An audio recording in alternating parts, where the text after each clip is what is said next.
He crowned himself emperor in front of the Pope, then ended his life trapped on a lonely island in the middle of the ocean.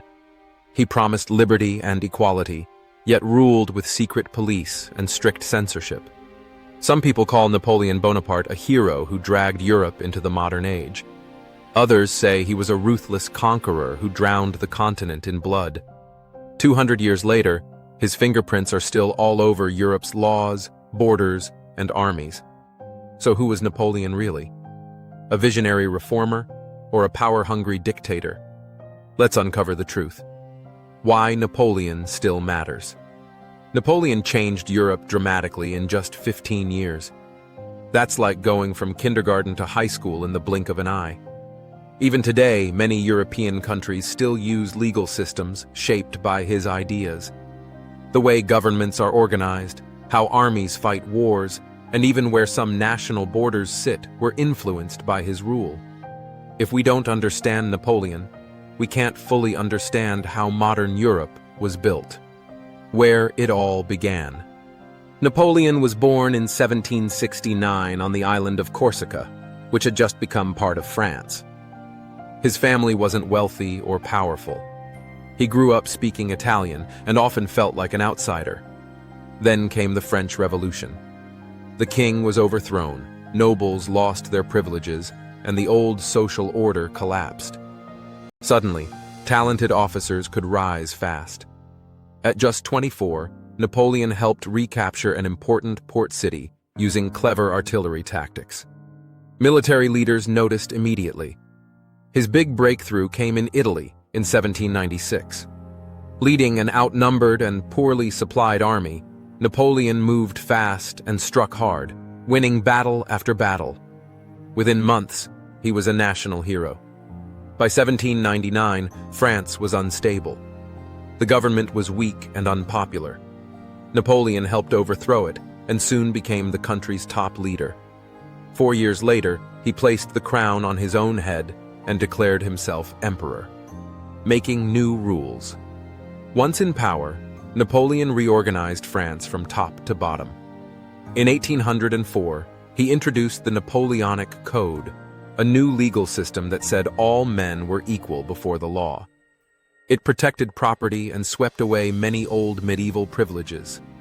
These laws spread across Europe, reaching Italy, the Netherlands, and Poland. Even after Napoleon was defeated, many countries kept the code because it worked.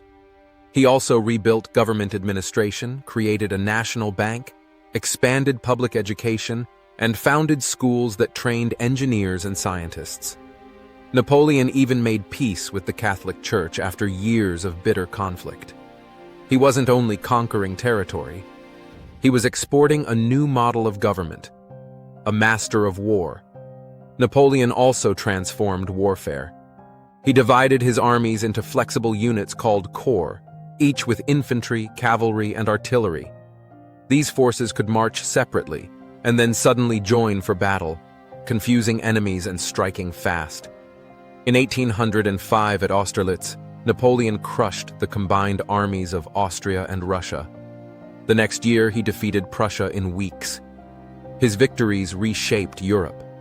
He dissolved the 1,000-year-old Holy Roman Empire and set up new kingdoms, often ruled by members of his own family. But conquest created resistance. Germans began thinking of themselves as one people, not just citizens of dozens of small states. In Spain, civilians launched guerrilla attacks that drained French manpower and morale, tying down hundreds of thousands of troops. Napoleon had set Europe in motion, but he could no longer control where events were heading. The dark side. All this change came at a devastating cost. Between 1803 and 1815, the Napoleonic Wars killed between 3 and 6 million people, more than the populations of many European cities at the time. France drafted massive numbers of young men. Many never returned home. Napoleon tightly controlled speech and the press. He shut down most newspapers, relied on police spies, and jailed political enemies.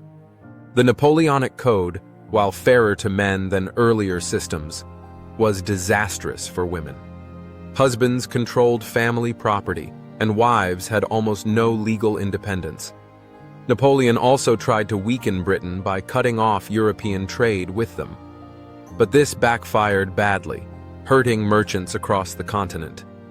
He brought order, but he crushed freedoms and prolonged war. The fall. The empire began to unravel at its edges.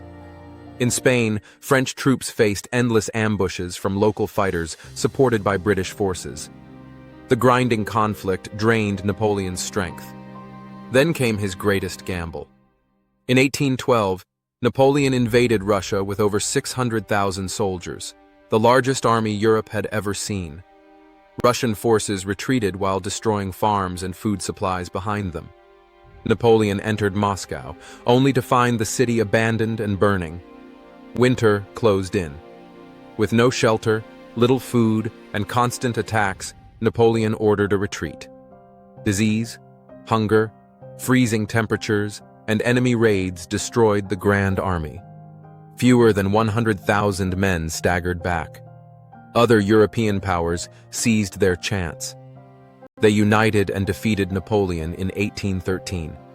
He was forced to abdicate and exiled to the small Mediterranean island of Elba. Less than a year later, he escaped and returned to France in a stunning comeback.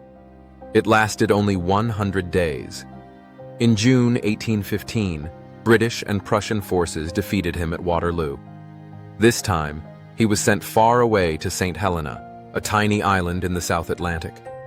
He died there in 1821, far from Europe and stripped of power. The legacy that never died.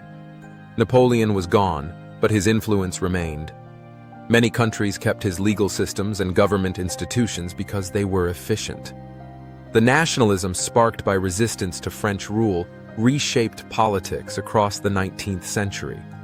Military academies around the world still study Napoleon's campaigns to learn about leadership and strategy. After his defeat, European diplomats built new alliances and rules designed to stop any single nation from dominating the continent again. The effort itself showed just how deeply Napoleon had transformed Europe. The verdict. So what's the final answer? Was Napoleon good or bad? He was both. Napoleon stabilized France and created laws and institutions that lasted for generations.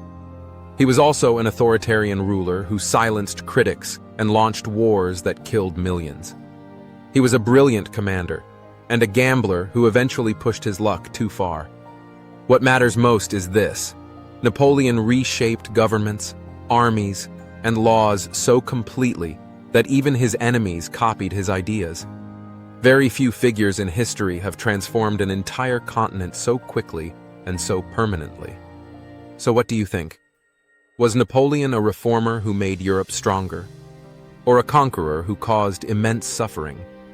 Tell us in the comments below. Subscribe for more real history stories.